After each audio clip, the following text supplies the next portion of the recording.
hektāri ir meža zemes. Mežs ir vēl mazāks, ja atmiņa neviļa 1,59 miljoni. Un mēs esam noslēguši medību tiesību nomas līgumus 937 par 1,61 miljonu hektāru lielu teritoriju. Tajā skaitā arī ar pašu struktūru vienību LVM rekreācijas un medības par 86 000 hektāru, kas šajā gadā samazināsies. Ir teritorijas, kuras mēs apzināti neiznomājam, un tur par iemeslu būtībā ir iemesli ļoti vienkārši. Tās ir sensitīvas teritorijas, īpaši aktīvi apmeklēts no sabiedrības puses, kā Tērvedes dabas parks, Pokaiņu mežs vai piepilsētu teritorijas, tāda liela teritorija, kur nav iznomāta, ir ap Daugavpili, kur ir liela rekreatīvā slodze no sabiedrības puses.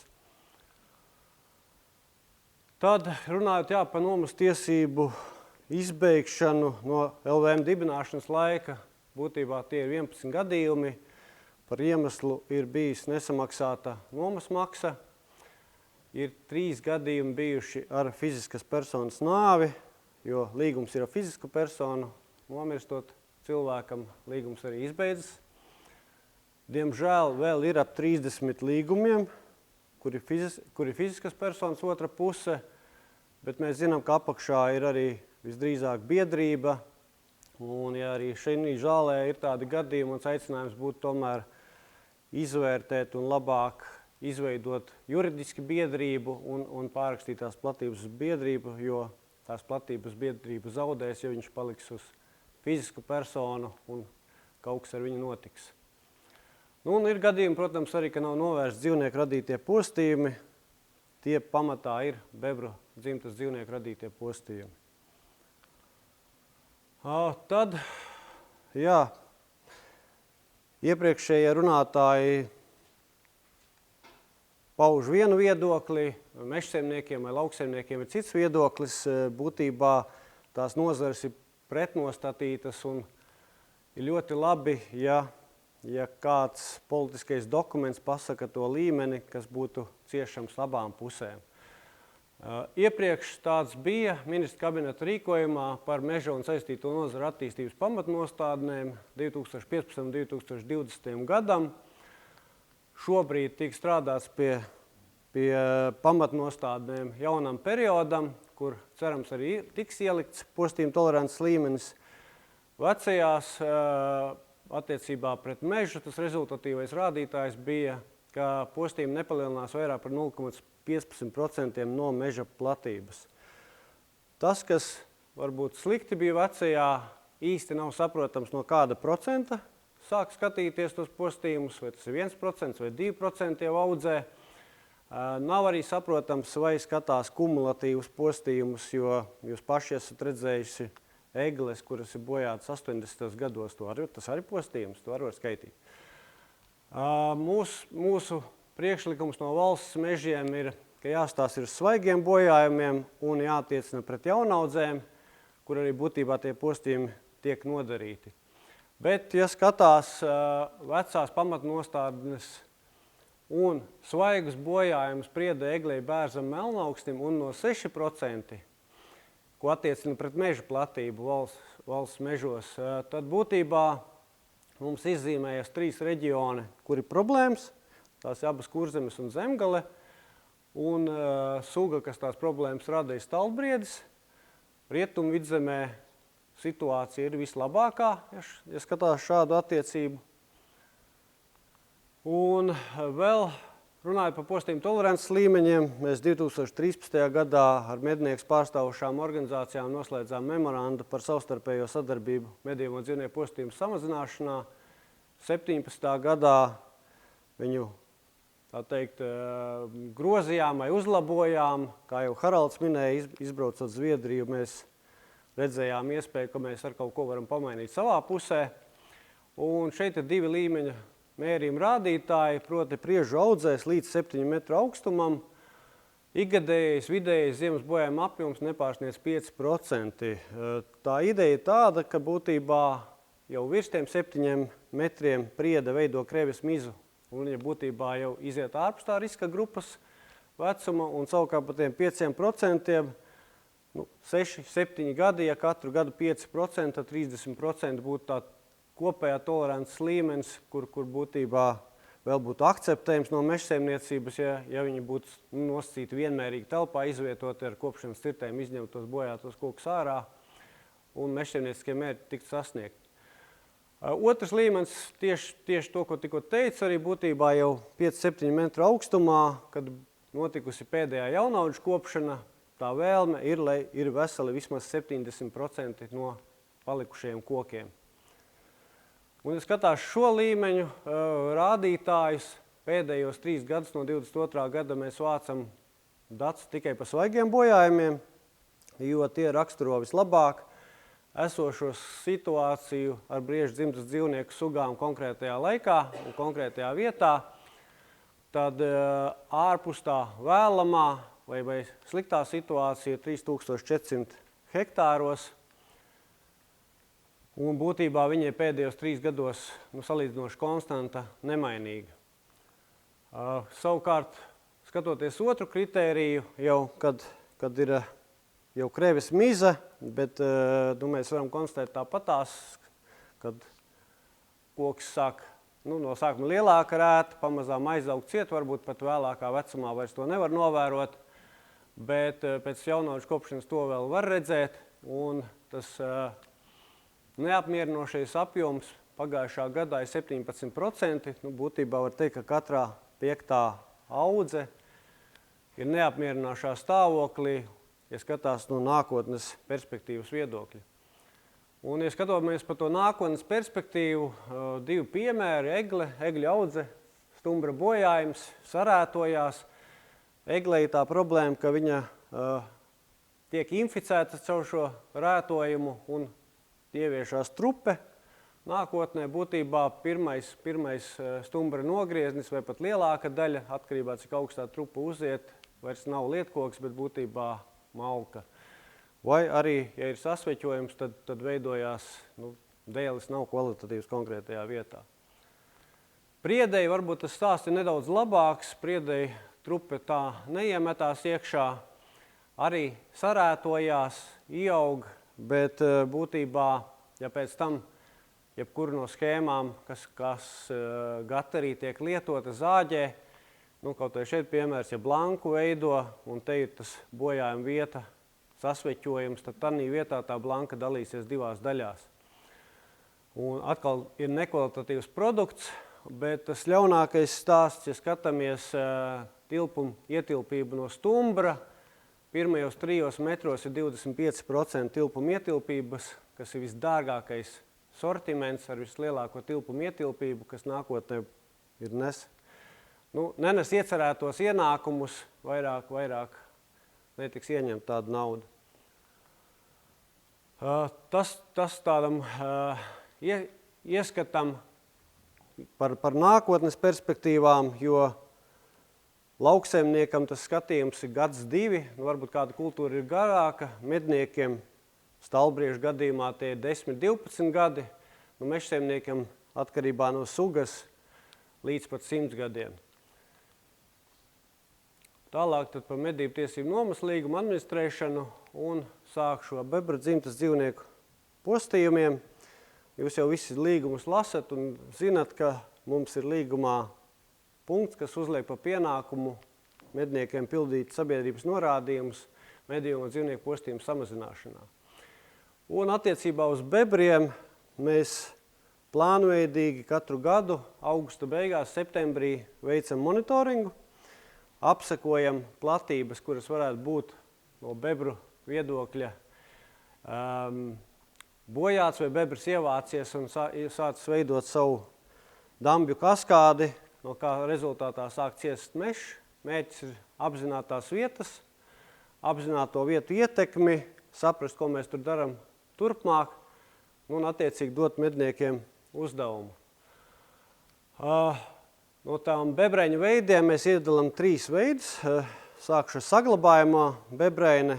Tā būtībā pēdējos 4 gados ieviests jauns bebreines veids. Un tādu statusu mēs piešķiram bebreinei, kurā tiek konstatēta aizsargājuma suga, vai tā bebrēna kalpo tai aizsargājumai sugai kā izplatīšanās centrs.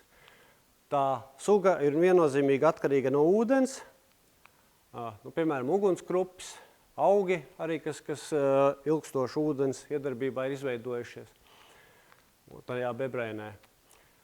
Nākušā ir apsaimniekojuma bebrēne, kas būtībā nozīmē to, ka tur bebris var dzīvot. Mūsu mērķis, lai viņa nepalielinās. Tādas parasti pārplūstošos klājumos pie upītēm mazajām, vai ir mazāk pa 1 hektāru un specifiska reliefa dēļ neietekmē pieguļošās teritorijas infrastruktūru.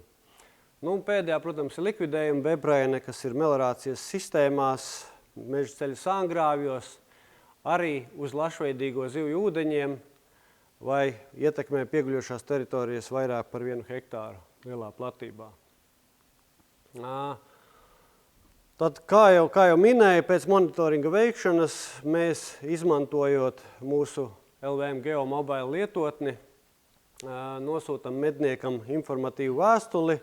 Agrāk tā bija datu pakotne ar datiem, ko lejuplādēja savā telefonā. Šobrīd tā ir saite, kuru atverot lejuplādē datus par savu medību iecirkni, un atverot jau kartes formātā var redzēt gan bebru dampjus, gan bebrēnes un veicamos uzdevumus konkrētā laikā. Tā kā pienāk termiņš, mūsu kolēģi mežkopi apseko konkrētās bebrēnes dabā, vai no fiziski aizejot, vai izmantojot arī dronus, apseko un vērtē, vai likvidējumā bebrēnē ir atjaunota ūdenstece, bebri nomedīti, vai apsaimniekojumā bebrēnē ir stabilizēts ūdens līmenis, savukārt saglabājumā bebrēnē vai nav nojaukti dambi, jo tur, kā es teicu, tās aizsargājumās sugas ir atkarīgas no ūdens, un tur būtu ļoti slikts stāsts, ja tas ūdens tiktu mākslīgi pazemināts. Protams, mums nav arī vēlme, lai viņas būtiski palielinātos, ja tas bebris ceļ augstākus dambus un sāktu ietekmēt pieguļošās teritorijas vairāk par 20%.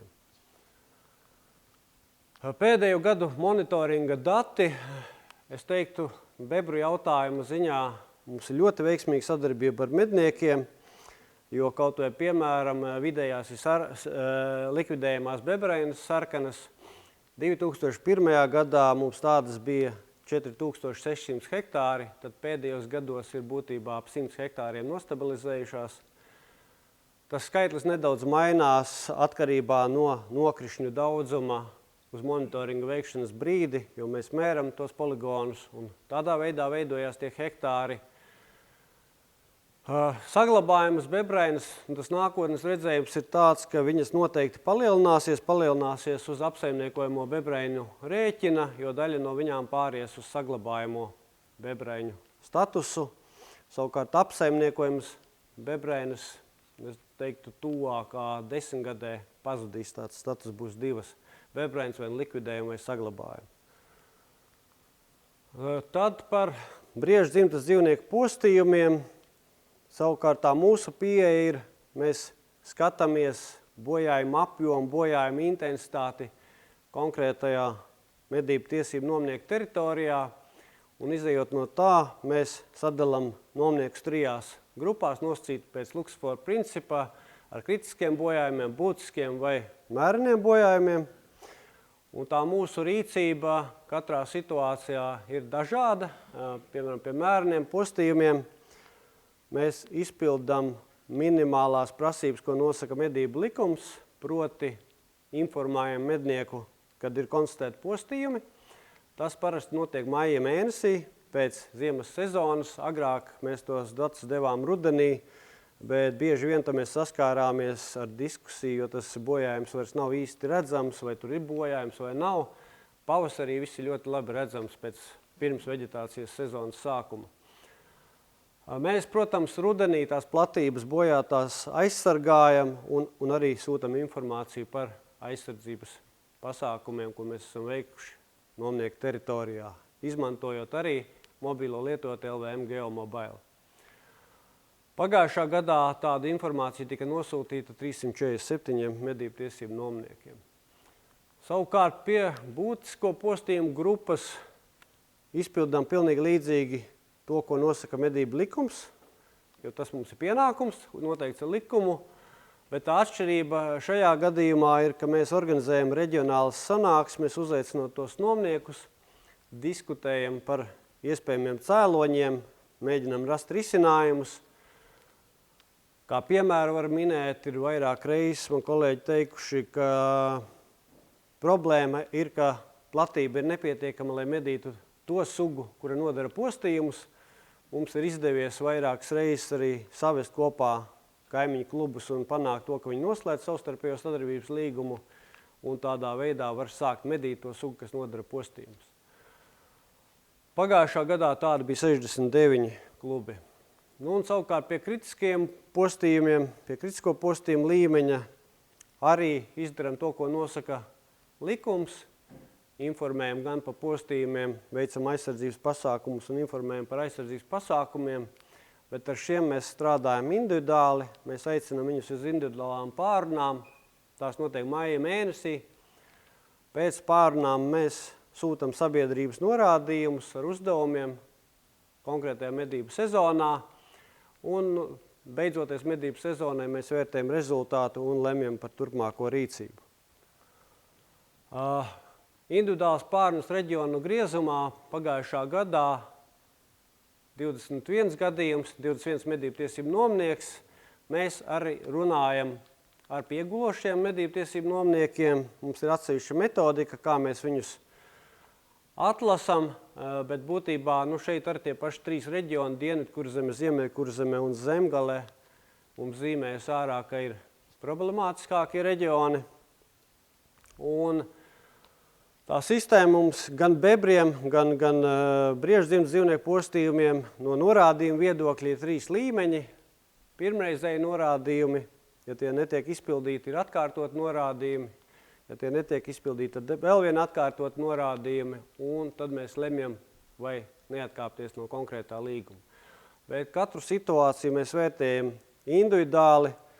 Bebru gadījumā bieži vien tas ir ļoti vienkārši pieņemt lēmumu, ja tur ir nokaltis mešs un bebrēni konkrētā kluba teritorijā, un viņš 3 norādījumus nav pildījis, nav pat centies kaut ko uzlabot, tur mēs viennozīmīgi atkāpjamies. Stalbriežu gadījumā tas, vai vienalga alņu gadījumā ir nedaudz sarežģītāk, jo mēs esam konstatējuši, ka tur, kur ir viss slikti, mednieks tiešām darīs no savas puses visu iespējamo, kā vienu piemēru var minēt, kur nomedīs no limita 170%, ņēmis virslimita atļaujas un nomedīs krietni vairāk nekā sākotnēji noteikts, un tur ir grūti pārmest tam medniekam vainu, ka tas ir slikti.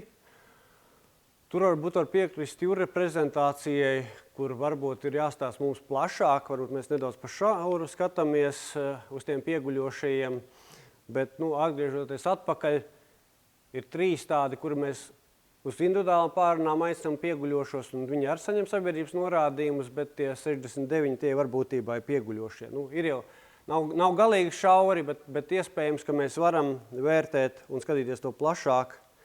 Un, protams, man priecē jūra piemērs par saldu. Mēs būtu tikai priecīgi arī Ziemeļkurzemē jūs iedarbinātu savas sviras, tāpēc, ka daļa no tiem pašiem nomniekiem ir jūsu biedri. Līdz ar to tad jums varbūt pat vieglāk uzrunāt viņus nekā mums no ar administratīvām svirām spiest viņus medīt vairāk. Un pēc individuālām pārunām mēs nosūtam sabiedrības norādījumus, tad, ko mēs viņos liekam iekšā. Viens, ko mēs liekam iekšā, kā aizsargātās audzēs bojājuma līmenis, svaigu bojājuma līmenis nedrīkst pārsniegt 10%. Otra lieta, ka mēs liekam, lai tiek nomedīts viss piešķirtais limits 100% apmērā, ideālā gadījumā mēnesi pirms sezonas beigām ar domu, ja postījumi turpinās, var ņemt virslimita atļaujas. Un, protams, arī atļauju pieprasīšanu ārpus medību termiņa, ja postījumi turpinās. Stalbriedim medību termiņš beidzās ar medību sezonas beigām, un postījumi praktiski arī tad beidzās, bet tas vairāk tās ieskatam kaut vai par alņiem, ja tāda situācija iestājās. Savukārt no pagājušā gada pavasara mēs ieviesām arī jaunu praksi, balstoties uz Silavas zinātnisko pētījumu par rekomendācijām briežu dzimtas dzīvnieku apsaimniekošanā, precīzi varbūt nosaukumu neatreferēšu. Viņš ir 23. gadā, ja jūs pameklēsiet, droši vien atradīsiet. Bet to, ko mēs darām, mēs pērkam pakalpojumu no Silavas dzīvnieku uzskaita pēc ekskrementu metodas, kur mēs nosakam dzīvnieku skaitus 1000 hektāriem.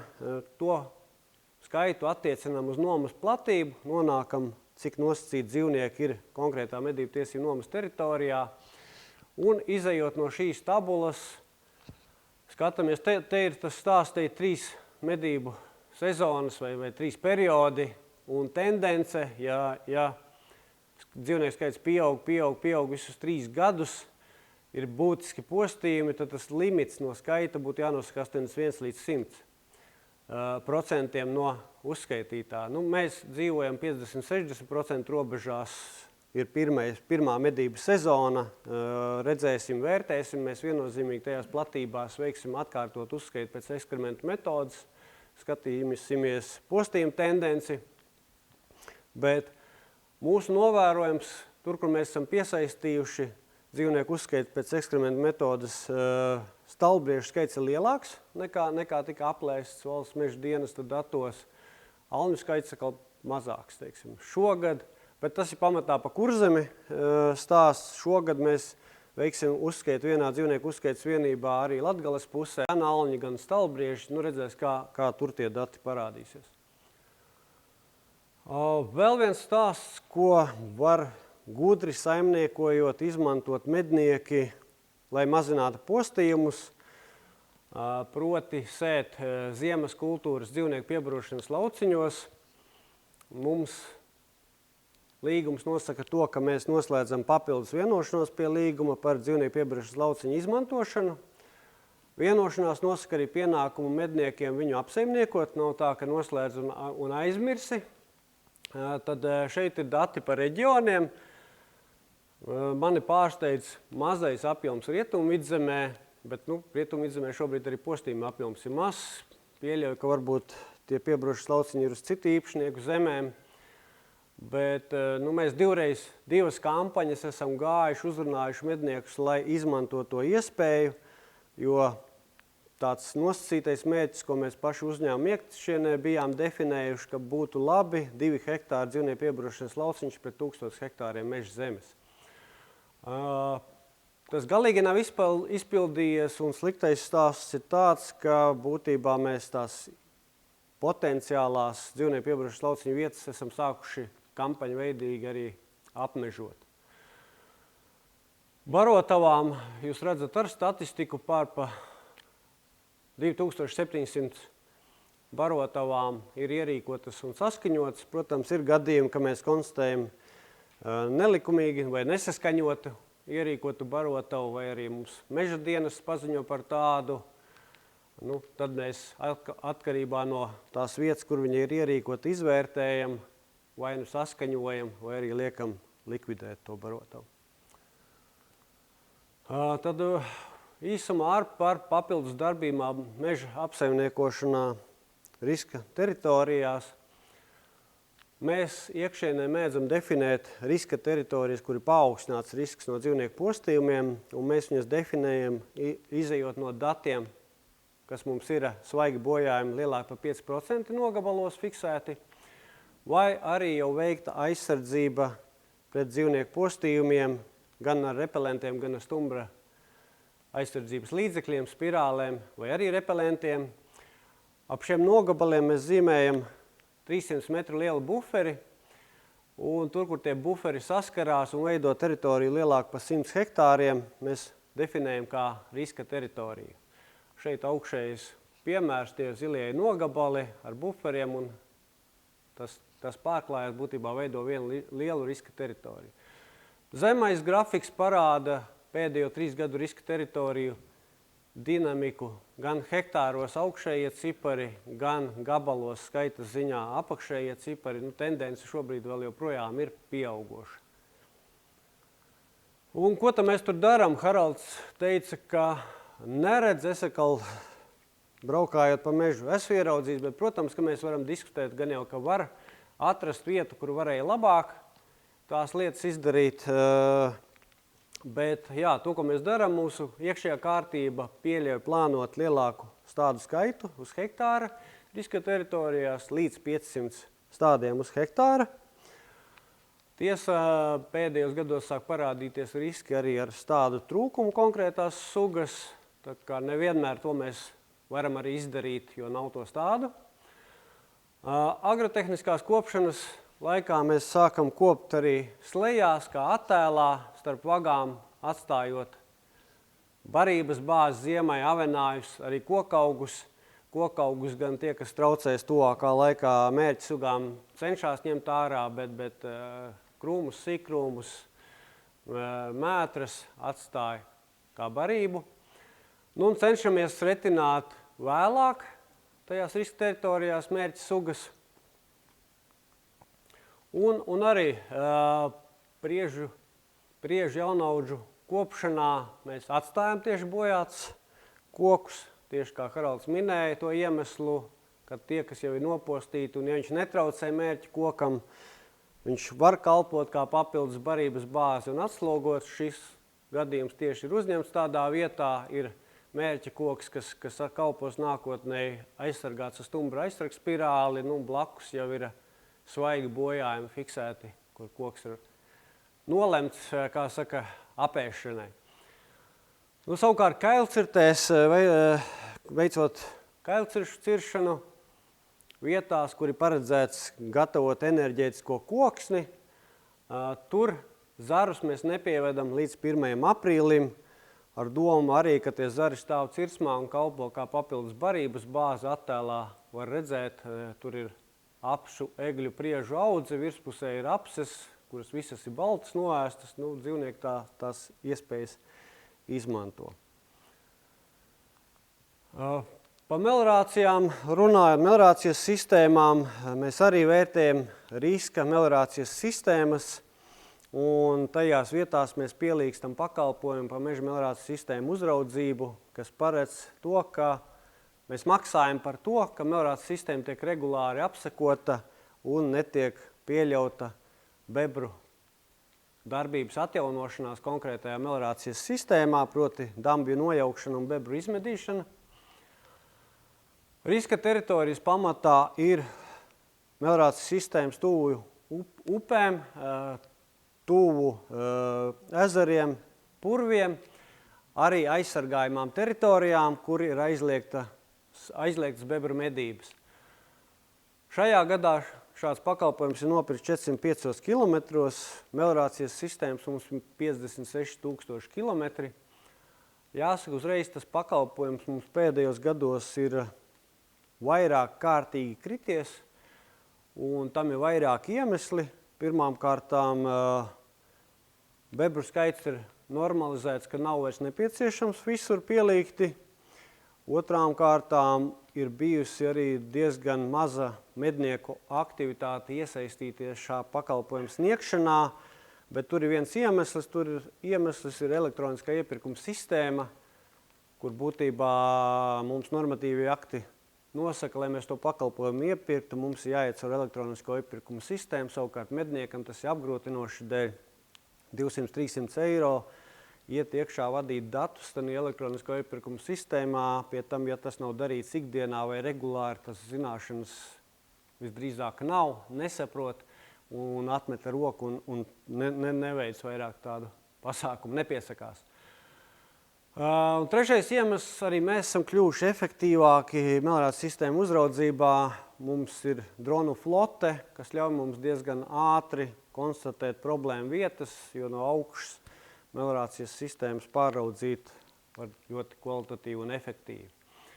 Nu, tas vēlamies, protams, kad šo pakalpojumu sniedz mednieki, jo viņi var novērst tā postījuma cēloni, proti medīt pašus bebrus, nevis jaukt tikai dambis un skatīties, kā atjauno pēc 2 nedēļām tādu pašu.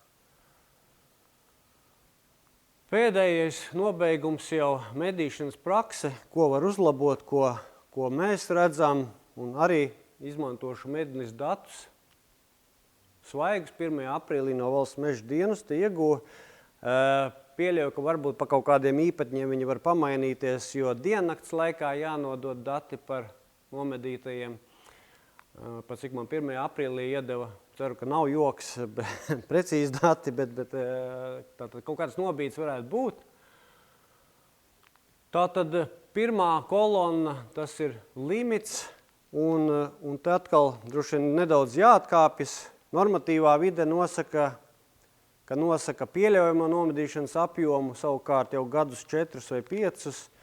Mēs esam pamainījuši kārtību, valsts meža dienestam ir iekšējā kārtība, kas nosaka, ka jāizveido limita noteikšanas grupas, kas sastāv no zemju īpašniekiem un medniekiem. Un limita noteikšanas grupās vienojās par limitu, kas būtībā no īpašnieka skatu punkta ir uzdevums, kas būtu jāpaveic. Tad no stalbriežu uzdevuma, kas būtu jāpaveic, no 3360 stalbriežiem nomedīt ir nedaudz pār 29 000 stalbriežu, kas būtībā arī ir labi, ja salīdzina iepriekšējās sezonas, jo bija sajūta jau radusies un mānīga sajūta, ka mednieku kapacitāte ir izsmelta, jo stāvēja nepilni 25 000, ko mednieki nomedīja, man liekas, pēdējās 3 sezonās.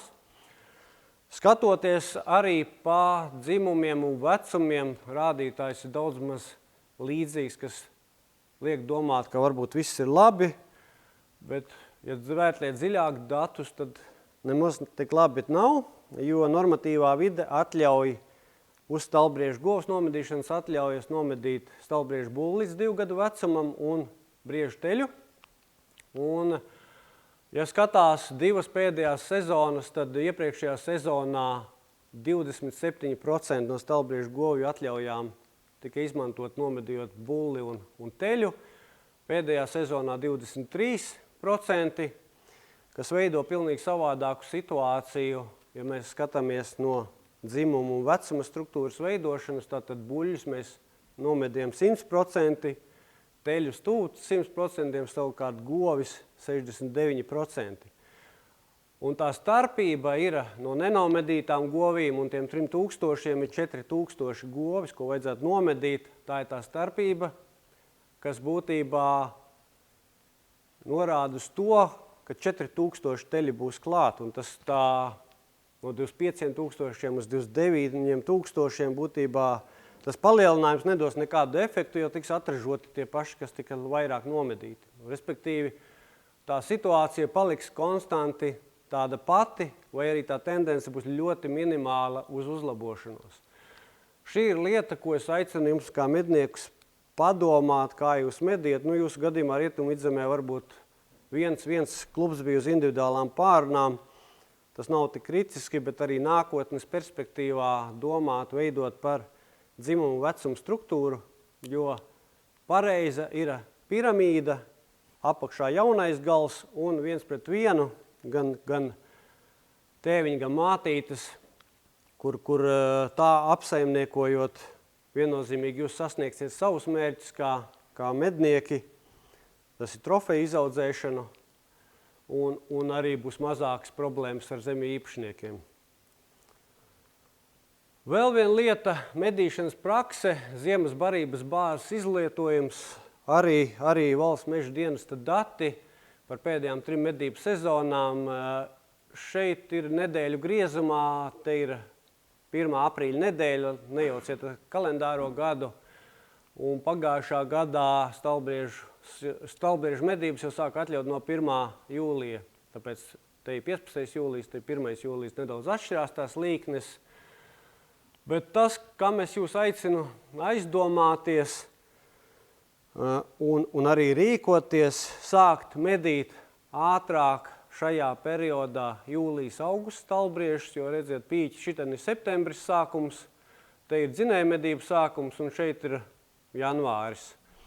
Bet tā ideja ir kāda, jo to ātrāk izņems to dzīvnieku no aprites, jo vairāk saglabāsies barības bāze atlikušajiem ziemas periodā. Piemērs tīri uzskatāmībai, tā ir veģetācijas sezonas beigas, pēc lapām es redzu, ka sāk dzeltēt. Tur, kur pārliek lielas populācijas, tur krūms ir šāds, viņš ir noēsts, iežogots viņš ir šāds, vai neteiksim.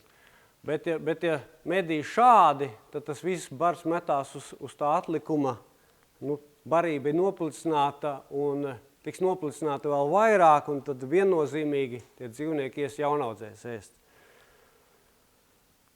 Tas no manas puses viss, tas jums tāda viela pārdomām, ko jūs varat mainīt savā praksē, kas varētu uzlabot ar situāciju. Paldies!